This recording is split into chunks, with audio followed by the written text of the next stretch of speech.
This one.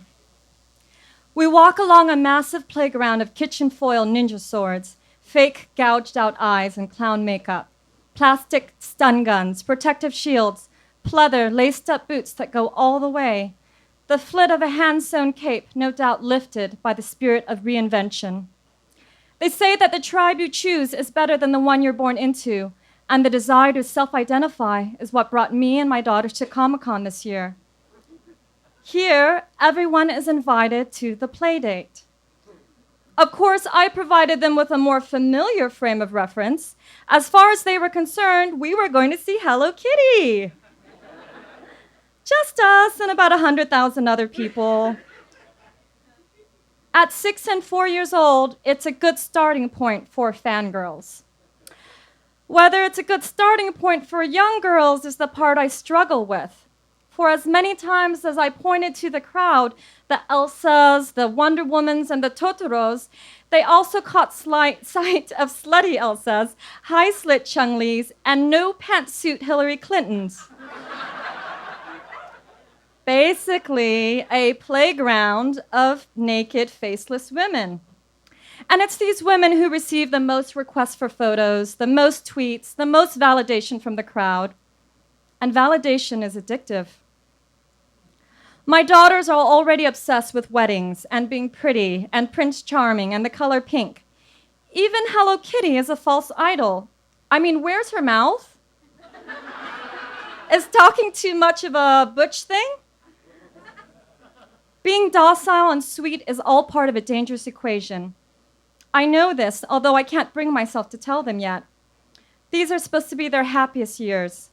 Soon the promise of the fairy tale will take hold, and even the strongest-willed are swept up, just lost. Once inside the convention center, I locate the Sanrio section of the map. The reason is twofold: cut down on the amount of walking and mitigate run-ins with deviations of their heroes.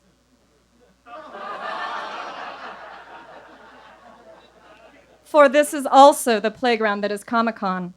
And deeper into the underbelly are rows upon rows of booths hawking anime porn, utilizing the image of Asian women, and not by accident. There we serve a role, and that is to serve everyone but ourselves. What makes stereotypes powerful is they're just everywhere, and you start to think you must be responsible. Look, Mama, there's Mantis. Then there are icons who ride that delicate line between awesome and exploitative. I couldn't resist introducing my daughters to Mantis, and so I had come to Comic-Con in search of her as well. After all, Mantis is one of us, one of the 6 Vietnamese superheroines from the DC and Marvel universe. She was introduced in 1973 and has been kicking ass since. My daughters run up to the merch booth and stood smiling under the poster of Mantis. In it, her breasts spilled unapologetically out of the frame, and her dark gaze could cut you. Mama, take our picture with Mantis and text it to Daddy.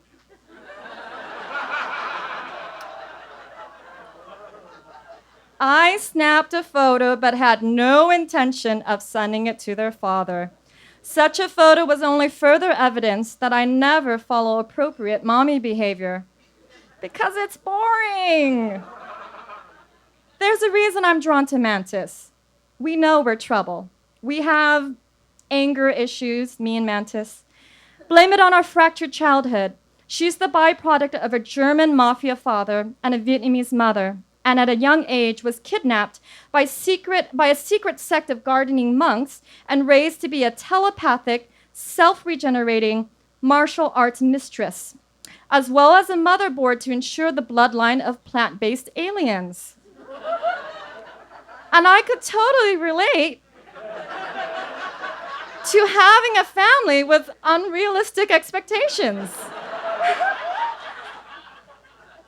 Mantis also goes by the moniker Willow, Lorelei, and the Celestial High Priestess, even addressing herself as this one. I've changed my name 3 times. Names are like hats to us.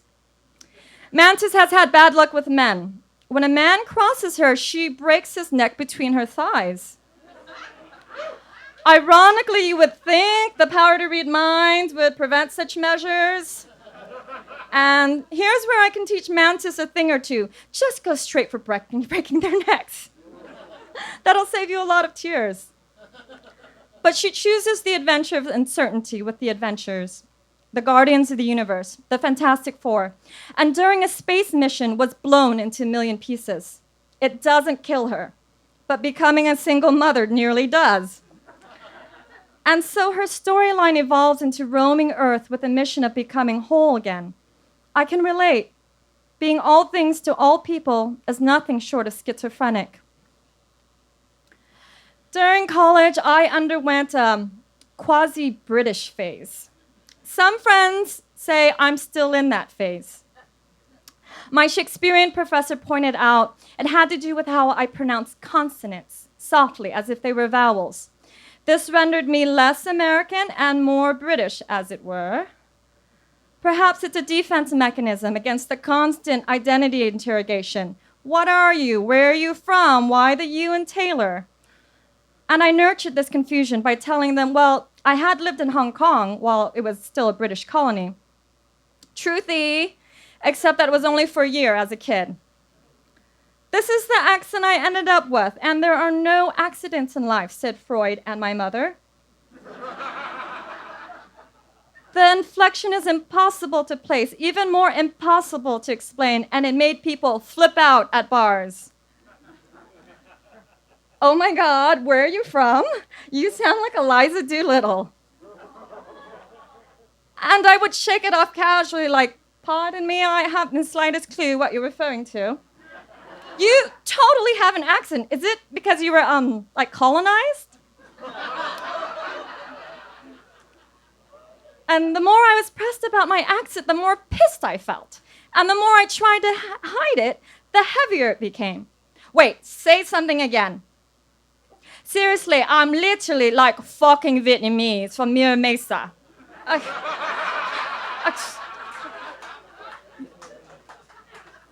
Under the charade was my own deep ambiguity toward myself, parading my exoticism, then suppressing it, resenting privilege, yet coveting it at the same time, wanting to be just like everyone else, not knowing how.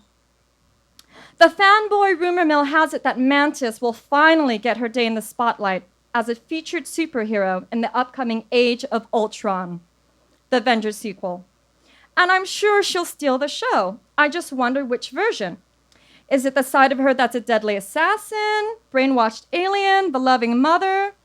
Will the producers actually cast a half Vietnamese, half Caucasian actress? If they're not idiots, I'd like to nominate either Olivia Munn or Maggie Q. It's just that I'm going to lose my shit if it ends up being Taylor Swift. It's personal. My daughters immediately took to Mantis.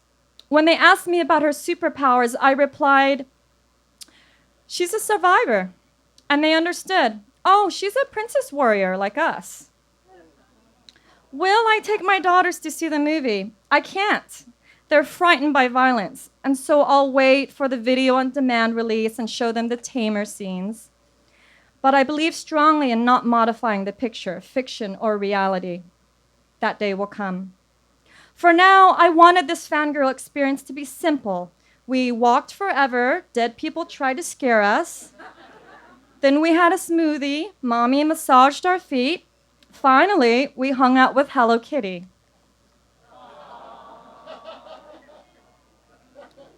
And that pretty much summed up Comic-Con for them. All the mischief just went over their heads, or so I thought.